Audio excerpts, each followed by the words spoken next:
Bismillahirrahmanirrahim. Assalamualaikum warahmatullahi wabarakatuh. Alhamdulillahi rabbil alamin. Assalatu wassalamu ala ashrafil anbiya'i wal mursalin, nabiyyina Muhammadin wa ala alihi wa ashabihi ajma'in. Amma ba'du. Sahabat kreatif yang semoga senantiasa dirahmati oleh Allah Subhanahu wa ta'ala. Iman kepada hari kiamat merupakan bagian dari rukun iman yang 6. Kiamat besar tidak akan pernah terjadi melainkan setelah muncul beberapa tanda-tandanya.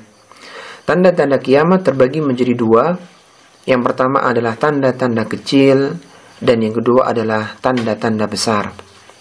Tanda-tanda kecil kiamat yaitu tanda yang mendahului datangnya hari kiamat dalam kurun waktu yang lama dan merupakan sesuatu yang dianggap biasa oleh manusia. Dan tanda kiamat kecil yang pertama kali muncul adalah diutusnya Rasulullah sallallahu alaihi wasallam. Sebagaimana Rasulullah sallallahu alaihi wasallam pernah bersabda, "Bu'ithtu ana was-sa'atu kahataini." Fayushiru bi isba'aihi fayamudduhuma. Kata Rasulullah sallallahu alaihi wasallam, jarak diutusnya aku dengan hari kiamat seperti 2 jari ini. Beliau memberikan isyarat dengan 2 jarinya, yaitu jari telunjuk dengan jari tengahnya, lalu beliau melangkangkannya. Dan terdapat lebih dari 50 tanda kiamat kecil yang lainnya, sebagaimana disebutkan dalam nas-nas dalil dari Al-Quranul Karim maupun sunnah-sunnah Nabi Sallallahu Alaihi Wasallam. Adapun yang dimaksud dengan tanda-tanda besar hari kiamat, yaitu peristiwa yang terjadi menjelang hari kiamat dan merupakan sesuatu yang tidak biasa terjadi. Tanda-tanda besar kiamat ada 10. Sebagaimana diriwayatkan dari Hudzaifah bin Asid radhiyallahu ta'ala anhu. Nabi sallallahu alaihi wasallam bersabda, "Inna as-sa'ata la takunu hatta takuna 10 ayatin.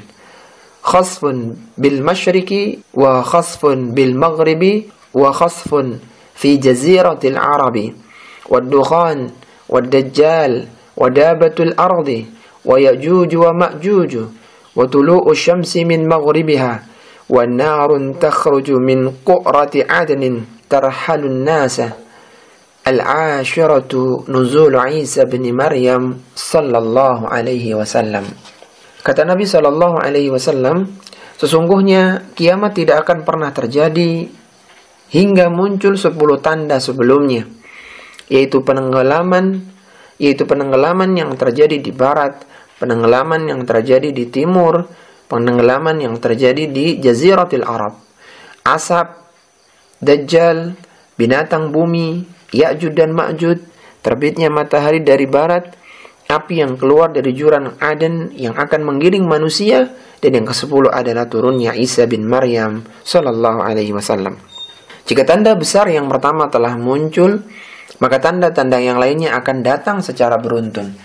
Sebagaimana diriwayatkan dari Abdullah bin Amr radhiyallahu ta'ala anhu, ia berkata, Rasulullah sallallahu alaihi wasallam bersabda, "Al-ayatu kharazatun mandhumatun fi silkin, fa in yuqta'is silku yadba' ba'daha ba'da." Kata Rasulullah sallallahu alaihi wasallam, tanda-tanda kiamat bagaikan mutiara yang terangkai pada seutas benang. Jika benang itu terputus, maka sebagiannya akan mengikuti sebagian yang lainnya. Maka sahabat kreatif yang semoga dirahmati oleh Allah Subhanahu wa ta'ala, kita akan membahas 10 tanda besar kiamat berdasarkan urutan yang disampaikan oleh para ulama. Yang pertama adalah keluarnya Dajjal. Di antara kejadian Adam alaihi salatu wassalam hingga hari kiamat, tidak ada sesuatu kejadian yang lebih besar daripada peristiwa Dajjal. Sebagaimana Rasulullah sallallahu alaihi wasallam bersabda, "Ma baina khalqi Adam ila qiyamis sa'ati khalqun akbaru minad dajjal." Di antara kejadian Adam alaihi salatu wassalam hingga datangnya hari kiamat, tidak ada suatu kejadian yang lebih besar daripada Dajjal. Kemudian yang kedua adalah turunnya Nabi Isa alaihi salatu wassalam. Setelah Dajjal keluar dan membuat kerusakan di muka bumi, maka Allah Subhanahu wa ta'ala akan mengutus Nabi Isa alaihi salatu wassalam. Nabi Isa alaihi salatu wassalam akan turun di Menara Putih di sebelah timur Damaskus di Syam. dengan memakai 2 helai pakaian yang dicelup dengan minyak ja'faran.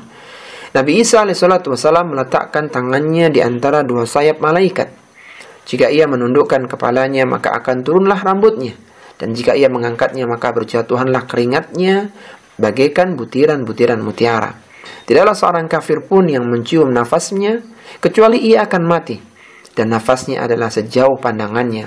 Nabi Isa alaihissalam akan membunuh Dajjal di pintu Lut di Palestina. Dan Dajjal akan mati mencair bagaikan garam yang larut di dalam air.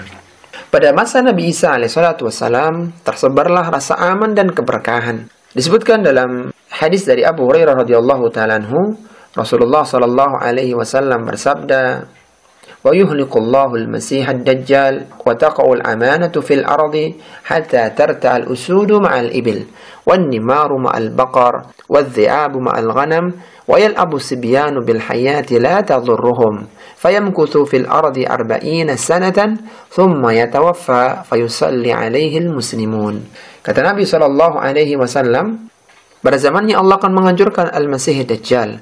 Akhirnya amanah pun terjaga di muka bumi ini.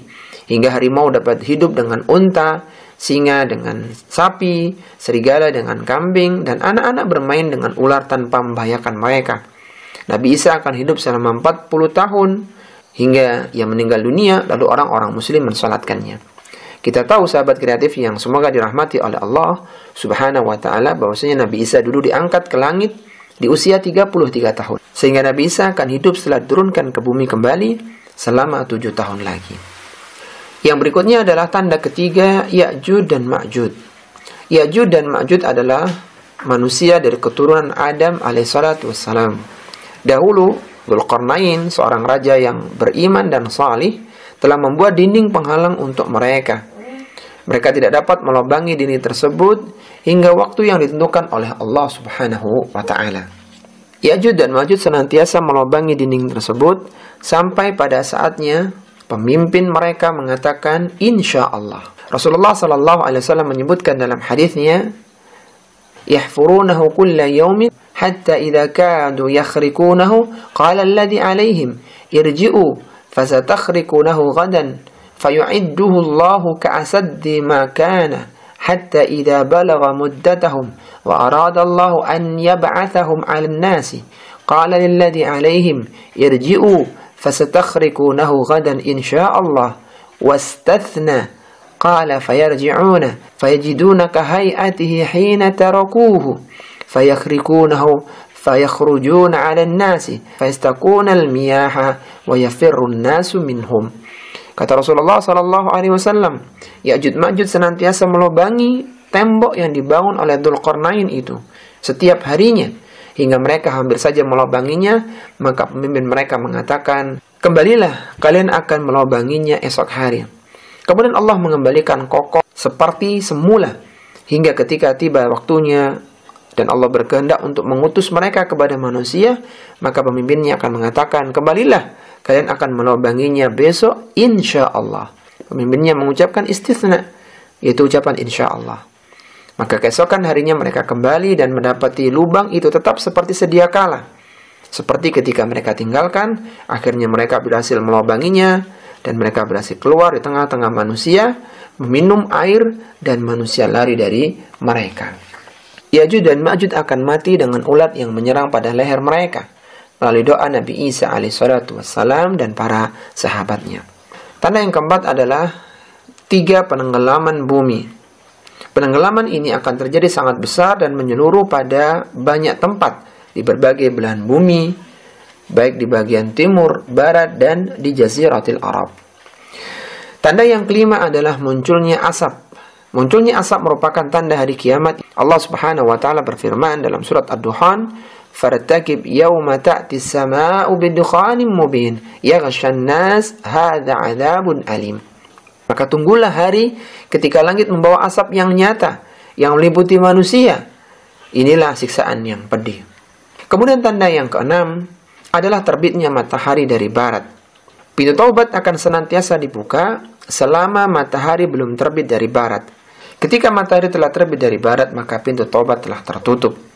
Diriwayatkan dari Abu Hurairah radhiyallahu ta'ala anhu, Rasulullah sallallahu alaihi wasallam bersabda, "La taqumus sa'atu hatta tatul asy-syamsu min maghribiha, fa idza tala'at min maghribiha amana an-nasu kulluhum ajma'un, fa yawma idin la yanfa'u nafsan imanuha lam takun amanat min qablu aw kasabat fi imaniha khaira." Kata Rasulullah sallallahu alaihi wasallam, tidak akan terjadi hari kiamat hingga matahari terbit dari barat. Ketika manusia menyaksikan matahari terbit dari barat, maka mereka semua akan beriman. Pada hari itu, tidak bermanfaat lagi iman seseorang yang belum beriman sebelum itu, dan ia belum mengusahakan kebaikan dalam masa keimanannya. Kemudian tanda yang ketujuh adalah keluarnya binatang bumi. Binatang bumi ini keluar dari tanah haram di Makkah, dan binatang ini akan berikan tanda kepada orang-orang yang beriman dan kepada orang-orang kafir. Adapun kepada orang-orang yang beriman, binatang itu akan memberikan tanda pada wajah mereka, sehingga mereka menjadi bersinar. Sedangkan pada orang kafir, binatang tersebut akan memberikan tanda pada hidung mereka sebagai tanda kekufuran mereka. Kemudian yang berikutnya adalah api yang akan mengumpulkan manusia. Ini adalah tanda terakhir dari tanda-tanda besar kiamat. Api tersebut akan keluar dari Yaman, yaitu dari jurang Aden, dan api tersebut akan menggiring manusia menuju Syam. Inilah tanda-tanda besar kiamat. Kita berlindung kepada Allah Subhanahu wa taala dari kedahsyatan kiamat. Kita juga mohon kepada Allah Subhanahu wa taala agar memudahkan kita untuk mempersiapkan bekal menuju kampung akhirat. Wassallallahu ala nabiyyina Muhammadin wa ala alihi wa sahbihi wasallam. Subhanakallahumma bihamdika asyhadu an la ilaha illa anta astaghfiruka wa atubu ilaik. Wa akhiru da'wana anil hamdulillahi rabbil alamin. Wassalamu alaikum warahmatullahi wabarakatuh.